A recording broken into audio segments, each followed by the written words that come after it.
would never talk about acting stuff. He would hate it if I talked about, kind of acting talk. He doesn't yell. He doesn't bargain.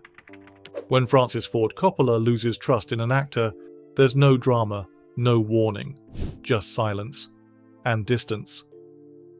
For over 50 years, Coppola's work has defined ambition. He builds chaos. He commands legends. And when it works, it's timeless.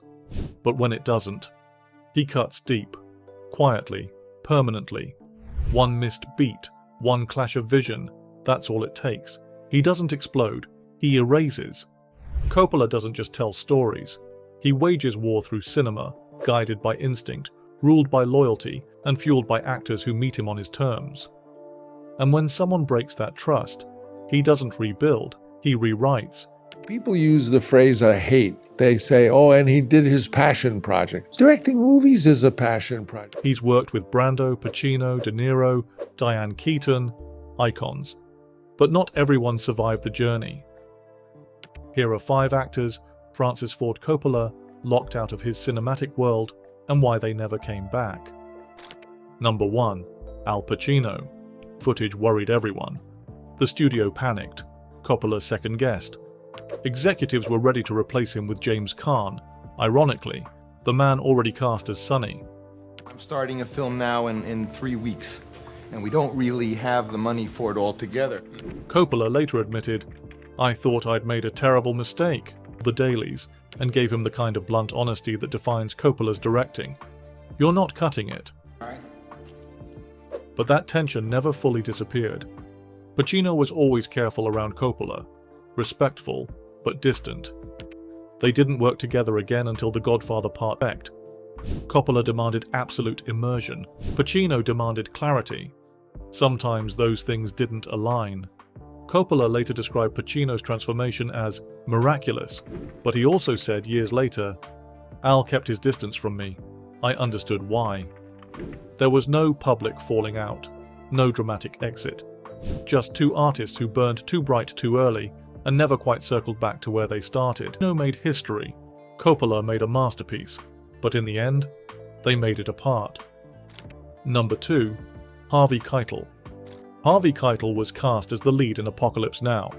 Then he vanished, without scandal, without explanation. The decision shocked people. Keitel was no newcomer.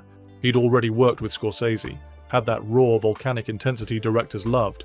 But Coppola had a different need for Apocalypse Now, a still center in a collapsing world. And Keitel wasn't still. Not enough. The shoot had barely begun when Coppola sensed it. Something about Keitel's energy clashed with the film's psychological rhythm. He moved too much, thought too loudly, carried too much weight in every step. Coppola said, he was a fine actor, but he couldn't play Willard. He just didn't have the passivity. Within 2 weeks of filming in the Philippines, Keitel was gone. Martin Sheen flew in as his replacement. The movie continued, and Keitel's name faded from the credits, as if he was never there. But that tension lingered. Keitel never spoke publicly about the firing. Coppola didn't elaborate much either, but insiders called it a clash of instincts. Keitel brought fire. Coppola wanted fog. It wasn't about talent, it was about trust. And once Coppola loses that, there's no renegotiation. The fallout wasn't loud. No public feud, no sharp words, just silence. Keitel moved on to other legendary roles, Bad Lieutenant, Reservoir Dogs, The Piano. But he never worked with Coppola again, never appeared in any of his future projects. The thing about Coppola is, he doesn't do revolving doors. Once you're out, you're out. And Keitel, he was the first major star to be cut loose mid-production by Coppola, and he became the warning for every actor who came after. Sometimes it's not personal, but with Coppola, it's always permanent. Number 3. Shia LaBeouf. Shia LaBeouf didn't even make it to the set. He was attached to Francis Ford Coppola's long-awaited dream project, Megalopolis, a film nearly 40 years in the making. The cast was ambitious, the budget was ambitious, and so was LaBeouf. Too ambitious. From the beginning, things didn't click. Coppola is instinctual. He builds worlds from gut feeling, not spreadsheets. LaBeouf is method, detail-obsessed, control-focused, and that friction? It flared up fast. In an interview, Shia admitted, "I became a nuisance. I kept questioning him, and he just wasn't explaining anything." Coppola's process was unlike anything LaBeouf had experienced. Vague, poetic, symbolic. He'd say things like, "Feel the architecture," or "Let the character melt," and then just walk away. LaBeouf, used to structure and logic, was baffled. He later said, "You have to mine his mind to figure out what the F we're even talking about." Tension built in rehearsals. LaBeouf started pulling away. Coppola, already managing a famously chaotic production, didn't chase him. He just let him go. There was no official announcement, no press release. Shia LaBeouf simply disappeared from the cast. It wasn't the first time a Coppola film chewed someone up early, but this one stung, because LaBeouf actually wanted to impress him. He'd praised Coppola publicly, said working with him was the dream, but dreams only last when the timing is right. And for these two, artist and actor, every dial was off. Coppola never addressed LaBeouf's exit, but he didn't need to. In his world, silence is a verdict. LaBeouf's name is now a footnote in the production. No credits, no cameos, just a gap in the casting history that speaks louder than any statement could. You don't argue your way into a Coppola film, you align, and when you don't, you vanish. Number 4. Marlon Brando, a masterpiece. But by the time Apocalypse Now began shooting, Francis Ford Coppola didn't want to direct him. He had to survive him. Brando was cast as Colonel Kurtz, the mythical broken shadow at the heart of Vietnam. It was supposed to be brilliance on arrival. Instead, it was chaos. He showed up bloated, out of shape, and, most shockingly, completely unprepared. He hadn't read Heart of Darkness, the core text behind the film. He didn't understand Kurtz, didn't agree with the script, and didn't want to shoot the scenes as written. Coppola was stunned. He had spent years building toward this performance up front, and now, with the crew already deep in the Philippine jungle, everything was unraveling. Coppola later said, "Marlon hadn't even read the book. We had to stop everything for a week just to get him up to speed." Add quiet, serious clip of Coppola discussing stress on set or visual exhaustion. For a full week, the production halted. Brando sat in isolation, going over the novel and Coppola's rewritten notes. The tension was suffocating. Brando began pushing back on almost everything. He didn't memorize lines. He refused basic blocking. He insisted his character's motivations were different and refused to be filmed in full light due to weight gain. The character of Kurtz, once envisioned as a menacing presence, had to be redesigned as a ghost-like shadow. Coppola had to rework entire scenes. He placed Brando in the dark, used body doubles, delivered lines through cue cards hidden off-screen. The legend was still there, but so was the volatility. In interviews years later, Coppola admitted, "I was terrified of Brando. He could ruin the whole movie with a whisper."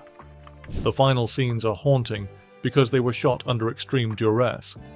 The fear in the room wasn't just acting, it was real. Did for another Coppola film. The fallout was never spoken, but everyone knew.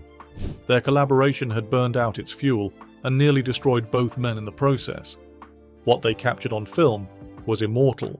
What they endured off-camera, a slow implosion, gave him a nervous breakdown, and that kind of scar doesn't fade. Number 5. Gary Oldman. On the set of Bram Stoker's Dracula, Francis Ford Coppola thought he was creating something operatic, but what he got was chaos.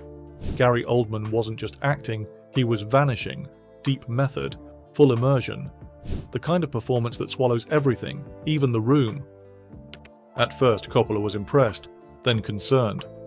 Oldman's commitment bled off the screen. He stayed in character as Dracula even between takes, stalking, whispering, refusing to break eye contact.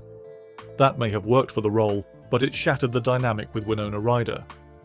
During one key scene, Coppola reportedly encouraged Oldman to push Ryder emotionally, to surprise her. And he did. He took it so far she froze up after the cameras stopped. Ryder later recalled, "They absolutely didn't get along." Coppola tried to keep it together. He wanted intensity, not damage. But something had shifted. Ryder began to pull away. Oldman grew colder. The air on set thickened with unspoken tension. Coppola, always a director of tone and rhythm, felt the dissonance. In a rare admission, he once said, "They got along, and then one day they absolutely didn't." Production continued, but the vibe never recovered. Ryder avoided Oldman off camera, scenes were rearranged, and the director's original vision began to fog. Coppola didn't fire Oldman, he didn't scold him, he just finished the film and erased the future. No reunions, no follow-ups, no invitations. Oldman went on to win Oscars and headline blockbusters. Coppola returned to quieter, more personal films. Their careers split like oil and water, once stirred, never blended again. It wasn't hate, it was misalignment. Coppola doesn't chase closure, he simply closes the book. And Gary Oldman, for all his brilliance, never got another chapter. In Coppola's world, endings don't need a door slam. Sometimes it's just a quiet exit, a nod, or the space left behind when a voice disappears from the next project's casting list. Because for all the chaos he's directed on screen, Coppola himself doesn't do drama. He does distance. The ones who stayed, like Al Pacino or Robert Duvall, didn't just show up on time. They understood the rhythm, the silence, the trust, the invisible rules that never needed to be said out loud. And the others? One film, one moment, then gone. No second shot, no public explanation, just absence. And in a career defined by epics, those silent endings might be the most dramatic of all. Who's your favorite on the list? Let me know in the comments down below.